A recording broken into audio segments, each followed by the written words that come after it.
नमस्कार भक्तों, स्वागत है आपका हमारे चैनल में। प्रभु श्री राम ने इंद्र के पुत्र जयंत पर क्यों छोड़ा था बाण?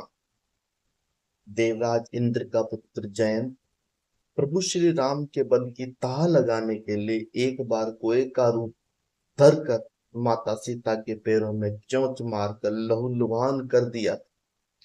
तो आइए जानते हैं इसके बारे की कथा। श्री रामचरित्र मानस में तुलसीदास जी लिखते हैं कि एक बार की बात है कि देवराज इंद्र का मूढ़ पुत्र जयंत प्रभु श्री राम की शक्ति की ताह वैसे ही लगाना चाह रहा था जिस प्रकार मंद बुद्धि चींटी समुद्र की ताह लगाना चाहती है। ठीक उसी तरह मंद बुद्धि जयंत ने प्रभु श्री राम की शक्ति की ताह लगाने के लिए पहले उसने एक कोए का रूप धारण किया। उसके बाद उस मूर्ख जयंत ने सीता चरण चोंच हति भागा, मूड मंद मति कारण कागा, चला रुधिर रघुनायक जाना, सिक धनुष सायक संधाना। अर्थात वह मूढ़बंदी जयंत कोए के रूप में माता सीता के पैर में चोंच मारकर भाग गया। चोंच लगने के बाद जब सीता के पैरों से रुधिर बहने लगा तो प्रभु श्री राम ने अपने कोदंड नामक धनुष पर एक सरकंडे को चढ़ाकर संधान किया। अब जयंत अपनी जान बचाने के लिए इधर उधर भागने लगा। सबसे पहले जयंत अपने असली रूप को धारण कर अपने पिता देवराज इंद्र के पास गया।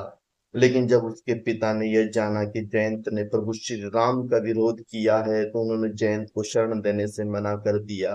पिता के शरण न देने पर जयंत भयभीत होकर ब्रह्मलोक में परमपिता ब्रह्मा के पास चला गया। पर परमपिता ब्रह्मा ने भी उसकी कोई सहायता व मदद नहीं ली। उसके बाद वह शिवलोक भगवान शिव जी से मदद लेने गया, पर शिव जी ने भी उसकी कोई मदद नहीं की। इस प्रकार जयंत व्याकुल होकर इधर उधर भागता रहा, लेकिन उसे किसी ने भी अपने यहाँ रुकने के लिए नहीं दिया, क्योंकि प्रभु श्री राम के दोषी को कौन हाथ लगा सकता है।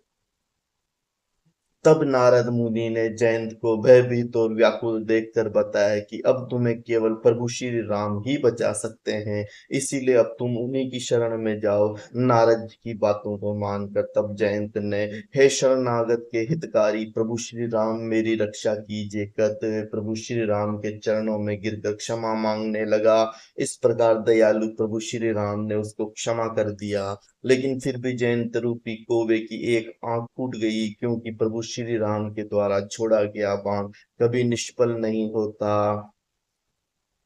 तो भक्तों, ये थी एक छोटी सी कथा इंद्रपुत्र जयंत की।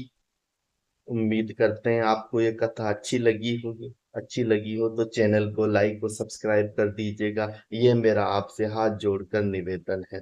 कथा श्रवण करने के लिए आपका बहुत बहुत धन्यवाद।